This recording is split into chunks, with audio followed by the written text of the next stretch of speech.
Assalamualaikum warahmatullahi wabarakatuh.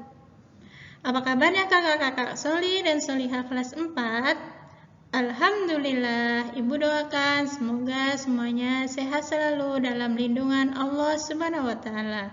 Amin. Kakak-kakak, kita jumpa lagi ya. Pembelajaran hari ini kita akan belajar tentang tematik muatan bahasa Indonesia.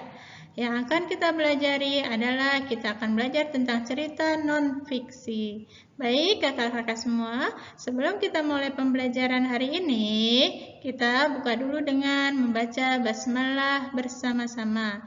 Bismillahirrahmanirrahim. Ya, kakak-kakak Soli dan Solihah, di tema-tema kemarin kita sudah pernah belajar ya Kak tentang non-fiksi dan fiksi. Untuk hari ini kita akan membahas kembali yaitu kita akan belajar tentang cerita non-fiksi. Siapa yang masih ingat non-fiksi itu apa sih? Iya, betul. Non-fiksi adalah karangan yang dibuat berdasarkan kenyataan atau fakta yang ada dalam kehidupannya nyata. Tetapi penulis boleh mengembangkan data non-fiksi sesuai dengan imajinasi penulis. Biasanya non-fiksi disebut juga dengan cerita yang sebenarnya atau sesuai fakta.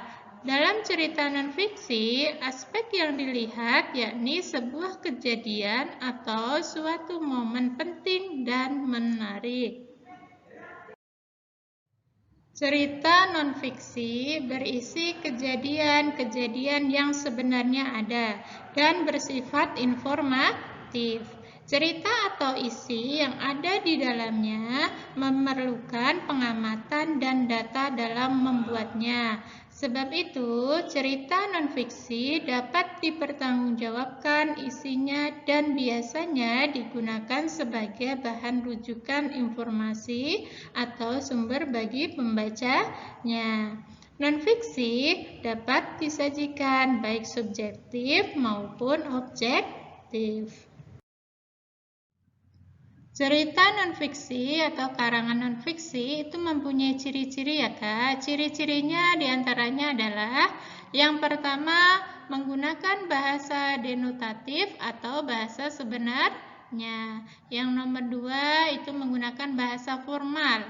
Yang ketiga yaitu disusun berdasarkan fakta yang ada. Nomor 4, memiliki ide yang ditulis secara sistematis dan jelas. Yang nomor 5, yaitu penyempurnaan dari temuan sebelumnya atau penemuan yang baru. Contohnya, yang nomor 5 itu penyempurnaan. Kalau seandainya ada sebuah cerita, sudah ada non-fiksi, kemudian kita sempurnakan lagi, itu diperbolehkan. Atau bisa kita mengambil cerita yang baru lagi sesuai data-data yang ada, yang fakta ya Kak ya.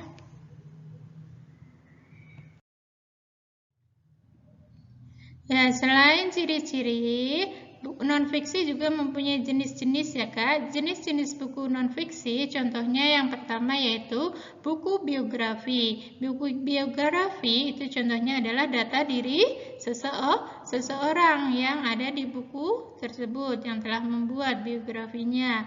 Terus yang kedua yaitu buku literatur. Yang ketiga buku paket sejarah, isinya tentang sejarah-sejarah, itu ya datanya sudah sesuai ya, yang asli, yang nyata. Terus buku motivasi dan buku pendampingan.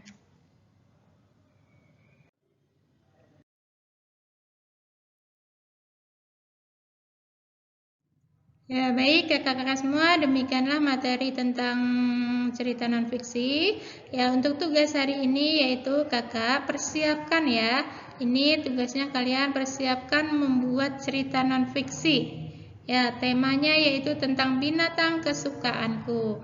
Jadi kakak boleh di situ membuat cerita tentang non-fiksi binatang kesukaanku. Seandainya di rumah punya kelinci atau punya kucing, terus namanya siapa di situ ditulis, mungkin contohnya kucingnya namanya Baby, terus di bawahnya saya mempunyai seekor kucing bernama Baby. Dia ciri-cirinya mempunyai bulu berwarna putih, terus mempunyai kakinya 4 dan seterusnya sesuai fakta yang ada. Nah, untuk membuatnya kakak minimal membuat 3 paragraf ya. Jadi satu paragrafnya terdiri dari 5 kalimat. Jadi kakak boleh bikin satu paragraf 5 kalimat, terus satu paragraf lagi. Jadi yaitu minimal 15 kalimat. Kalau sudah selesai, kemudian minggu depan kakak kumpulkannya yaitu besok minggu depan pada tanggal Selasa 24 November 2020 pas waktu jadwal bahasa Indonesia dikirim lewat WA. Kakak foto ceritanya boleh sama, kalau mau foto sama kakak boleh hasilnya aja juga boleh. Oke, di situ ada yang mau bertanya.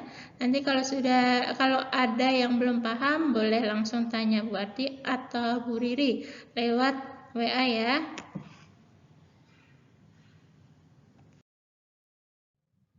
Alhamdulillahirrabbilalamin, materi hari ini kita cukupkan sampai di sini. Semoga materi hari ini bermanfaat untuk kita semua.